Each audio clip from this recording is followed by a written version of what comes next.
Finding out that you've been lied to on a large scale is a very humbling experience. To think that you could have been deceived, similar to a child believing in Santa Claus. Why would they lie about Santa? And why would they lie and pretend to be going to space and putting us on a fake cartoon ball? It's a really good question. But what I'm going to address today is just the obvious and undeniable proof that we've been lied to. It's been a while since I've put together a compilation of all of the fraud in space, and I'm not going in any particular order, and I will show only the ones that have not been disproven, because there's no way to argue your way out of these guys being deceivers and using tricks to deceive all of us. They don't always get caught, but sometimes like this, where you have Don Pettit pretending to drink coffee out of his homemade container that is spill-proof due to the properties of water and the angles of this cup that he has made. His engineering skills are being shown off, but what happens is the coffee comes out of the container, but not in a natural way. It literally shoots straight through the plastic and turns into a computer animated square, just like it is a computer animation, virtual augmented reality. And that's what he has, and he's showing it off. Luckily, thanks to the Father, sometimes these deceivers get caught, and those who have eyes can see the deception. That is not possible with any other technology than multi-layered virtual reality. They have unlimited resources to pull this stuff off. It's not extremely hard to do. It is difficult, but they have more money than Hollywood. Now, this next one, this one's kind of funny because Mr. Hatfield over here, he's one of their favorite people to put in front of the camera because he's very charismatic. But on this day, when he was showing off his singing skills, the microphone does something special. It literally penetrates his head, his ear, and eventually his throat and his face. And you can't make this up. It's just that multi-layered technology malfunctioning, and the microphone is literally sticking out of his neck, as you can see here. You can't un-CGI your way out of this when you're doing it live. This is live, and so you have someone talking into his ear and telling him, hey buddy, you probably need to pull your head away because there's a mic sticking into your neck. And so that's what he does. In the middle of his song, he's just started this song, he pulls away. And then they cut to the damage control room like they always do, and you have the man over here taking pictures who realizes this. He's probably zoomed way in on the screen, and then he puts his camera down and makes the face of like, oh no, this isn't good. Look at that face. And so he wants to take another picture, but he does the right thing and avoids losing his job and his life. But those are just two little computer animation fails. This next one is one of my all-time favorites. It's our first time seeing the stars from space. This was taken before NASA started faking space. This was the US Air Force, and it's probably why they decided to just devote a branch to focusing on faking of space, because here's the footage taken from the capsule, or so they told us. And there's the moon, the Milky Way galaxy at the bottom. You can see the moon here. And I'm sorry to laugh. Some of you may believe this is real. And, you know, I really hope that you'll just take a closer look at it. I don't know what to tell you. I've had people claim it's real. It's okay. If you think this is real, you just might want to go get your eyes checked. Because to me, this looks like they stole some kid's light bright and just had their way with it. There is literally a star inside the crescent shape of the moon. Looks like a face when you turn it the other direction. It's pathetic. So that was the early days of fake space, and it's probably why on the moon missions they just did not show us any stars, or anytime you see anything like a picture of a planet or Earth, there's never any stars involved, even though we can go outside and take a picture of the moon and have stars in the background. Now, for those of you who don't believe that this is fake, you can read the article yourself. This is from the British Faith, a news organization, and they say that the shot of the starry sky, including the moon, was taken from the capsule. That's their claim. You can look at it again and see if that's what you think. Maybe that's what the firmament really looks like, and that's what they're hiding. But I believe it's deception. Now, flash forward after the Apollo missions. They were doing tons of these missions called the SDS missions, where they were taking that airplane up to space and doing lots of satellite launches and different studies. And it was a lot easier because they could just come back and land at a little runway. And they were doing this all the time, like clockwork. So there's lots of those missions to look at. And with highlight tapes, which is what they showed us, it's a lot easier to pull off some tricks because you're only showing the good stuff that doesn't malfunction. But sometimes someone doesn't get the memo that there is an obvious fail in the picture or in the video. And in this case, the string that is lifting up this satellite that they're pretending to just shoot out into deep space becomes visible for a brief moment. Back in the day, we didn't catch this because we didn't have internet. We couldn't replay it. Now we do. And now it's kind of like, you know, Santa Claus's beard getting pulled off. You have to realize you're being lied to. These people looking out the window, pretending to carry out these missions are actors. They're some of the happiest people on Earth, even though you can put somebody like me in an airplane, and I love to fly, for about 15 hours. I'm no longer happy. These people are in there for, you know, nowadays like a year. And they're just perfectly smiling, happy people. They don't go crazy at all. I would go insane. And floating around is like, oh, that's what makes them happy. But these people, lots of missions, and they are pretty much, to me, discredited because they've been caught lying. If they were lying with one of these launches, chances are the other ones were the same type of situation, maybe a little better carried out to where they didn't malfunction. But then we have more multi-layered fails as we come nearer to the present.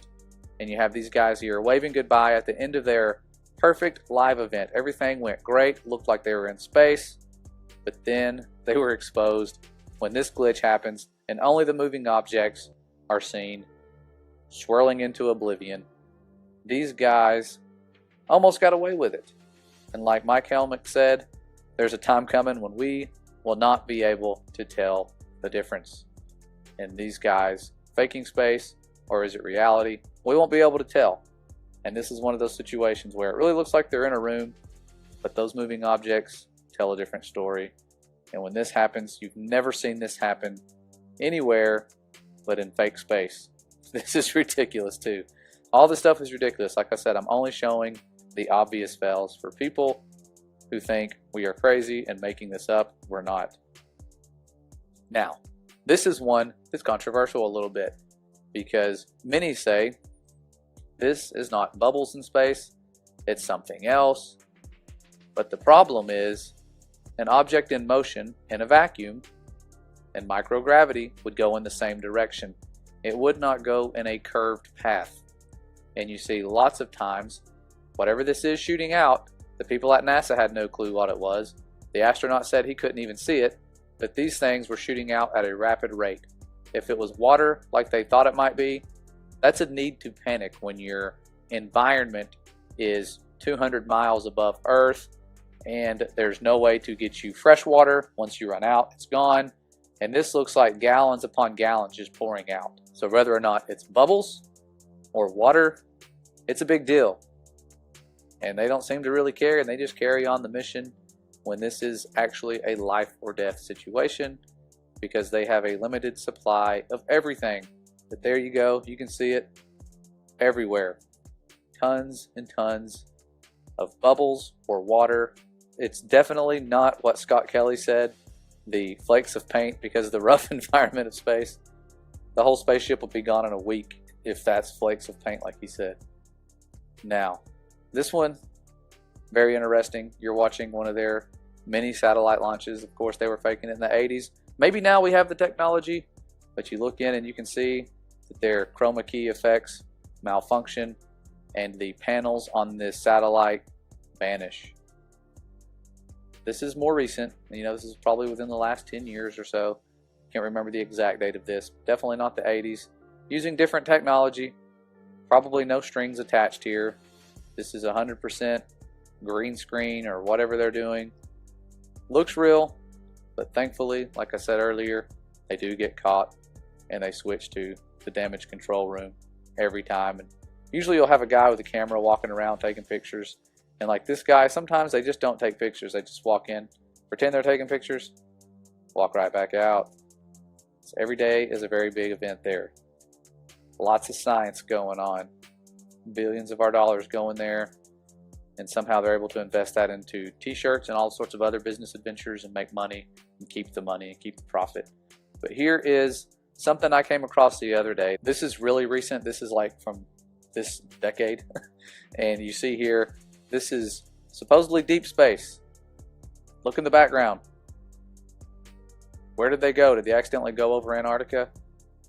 This looks like tons and tons of bubbles. Or it could be water, ice, something like that. But there is a lot of this stuff moving from all different directions.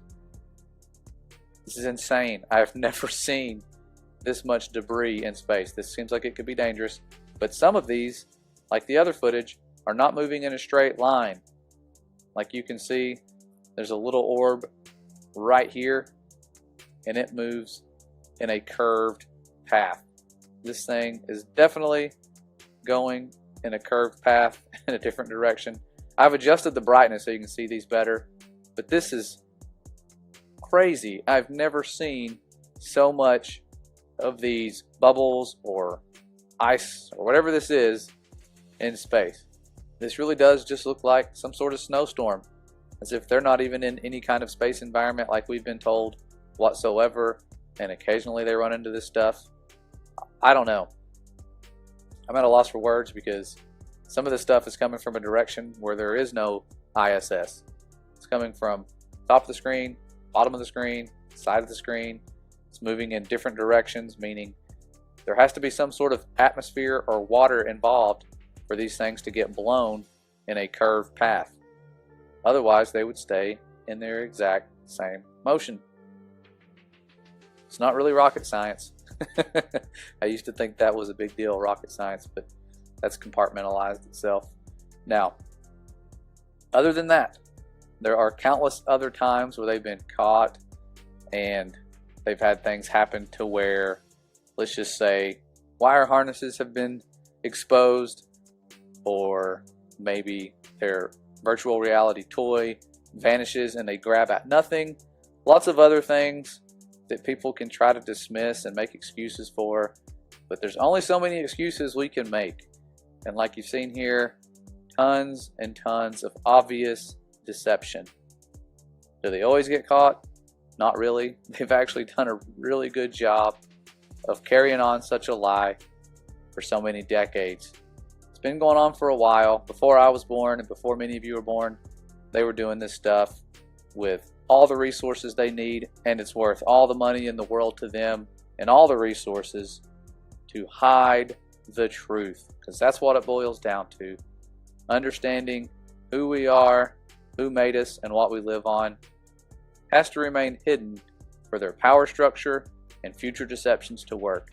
It all falls apart when we understand who we are, the beloved creations of the Most High, and that grace that for whatever reason seems so dangerous that it has to be banned, teaching it in many places, believing that you are loved and that you should forgive others and pray for your enemy, that's dangerous. They don't ban other books that talk about all sorts of crazy things and violence, but they ban ours. And that book tells us what we live on, how it was made, who made it, and exactly what's in store for us in the future. So that's just a little sample of some of the heavy hitters.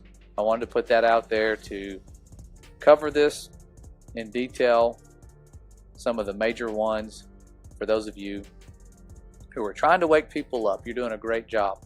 I'm having so many people come to us, even in times of a shadow ban, and say, wow, this is something I've never seen before. You know, someone sent this to me in an email, or someone shared this in a private message, and now I'm looking into this for the first time. It is making a difference, a little slower than it was before, but it's time that we accept the truth and that love and forgiveness that this world is hiding, and spread the truth no matter what the cost. You guys are awesome. I love you all. The Father loves you. Take care, and God bless.